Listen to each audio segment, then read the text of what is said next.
For the first time in modern history, a sub-Saharan African country breaks free from European colonial rule. That country is Ghana. And the man standing at the center of this historic moment is Kwame Nkrumah. But his journey to freedom began decades earlier in a small village under colonial rule. Kwame Nkrumah was born on September 21, 1909. In a small village located in what was then called the Gold Coast. At that time, the region was controlled by the United Kingdom.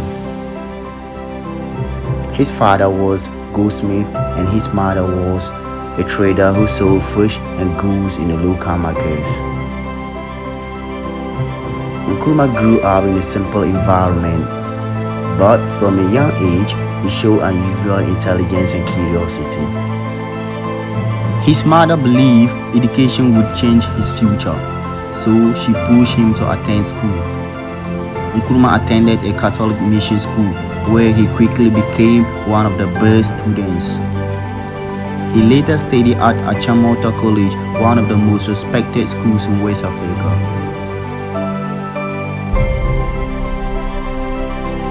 After graduating, he became a teacher, but Nkrumah wanted more. He believed education could help him understand why Africa was controlled by Europeans. So he decided to travel abroad. In 1935, Nkrumah left Africa and traveled to the United States. The journey itself took weeks by ship. Life in America was not easy. Nkrumah struggled financially. Despite the hardship, he studied hard. He attended Lincoln University and later the University of Pennsylvania. There, he studied philosophy, politics, economics, and religion. But something even more important happened. Nkrumah began studying ideas about freedom and equality. During his time in abroad, Nkrumah became deeply involved in the movement called Pan-Africanism. Pan-Africanism taught that Africans across the world should unite and control their own future. These ideas changed Nkrumah forever. He realized something powerful: Africa must govern itself. In 1947, Nkrumah returned home to the Gold Coast. At that time, many Africans were becoming frustrated with colonial rule. Europeans controlled the government, the economy, most of the resources. Many people wanted independence.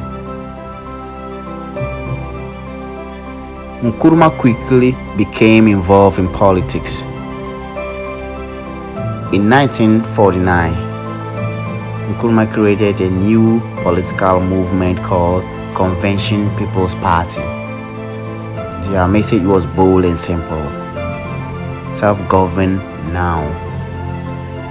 This message spread rapidly across the country. Farmers, workers, students, and traders all supported this movement.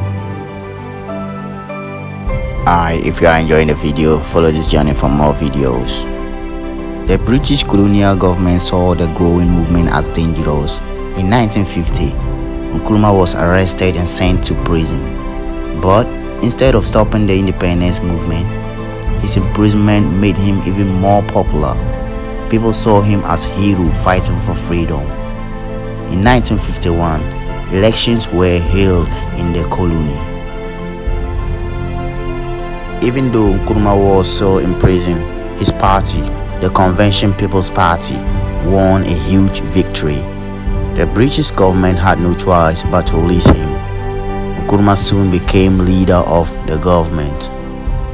Finally, on 6th March 1957, the Gold Coast became the independent nation of Ghana. Nkrumah became the first prime minister.